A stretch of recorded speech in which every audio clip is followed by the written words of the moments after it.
Assalomu alaykum. Ushbu videoda biz sizga Atomiy mahsulotlarini atomiy.uz saytida O'zbekiston ichida eshikkacha yetkazib berish uchun qanday buyurtma berishni ko'rsatamiz.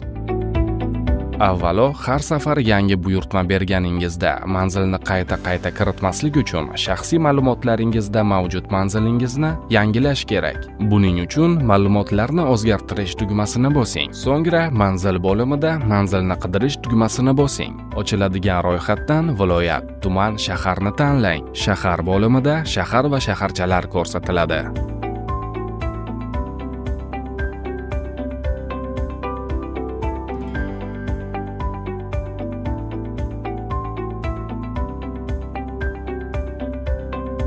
Ba'zi hollarda shahar bo'limi bo'sh qolishi mumkin.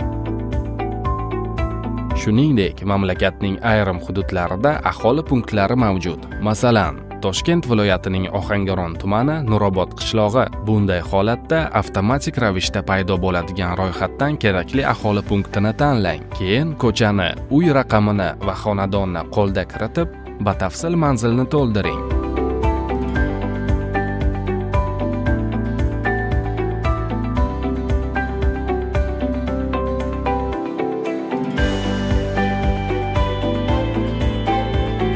Agar yashash manzilingizda aholi punkti bo'lmasa, faqat viloyat, tuman, shahar bo'lsa, aholi punkti bo'limini bo'sh qoldirib, qo'lda kiritish tugmasini bosishingiz mumkin. Shundan so'ng, aholi punkti bo'limi bo'sh qolmasligi uchun unga ko'cha nomi yoki mavze yoki mahalla nomini kiritishingiz mumkin. Batafsil manzil bo'limida esa uy raqamini, xonadonni yoki boshqa joylashuv ma'lumotlarini kiriting. Saqlash tugmasini bosing. Manzilingiz shaxsiy ma'lumotlaringizda saqlandi. Shundan so'ng buyurtmani odatiy tartibda rasmiylashtiring. Yetkazib berish tafsilotlarida 3 ta yetkazib berish usuli borligini ko'rishingiz mumkin. Yangi manzilga, yangilangan saqlangan manzilga va atomiy markaziga yetkazib berish.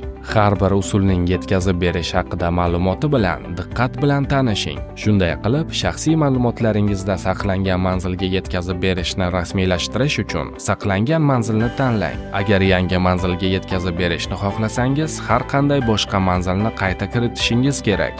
Buyurtmani yakunlash uchun keyingi tugmasini bosing.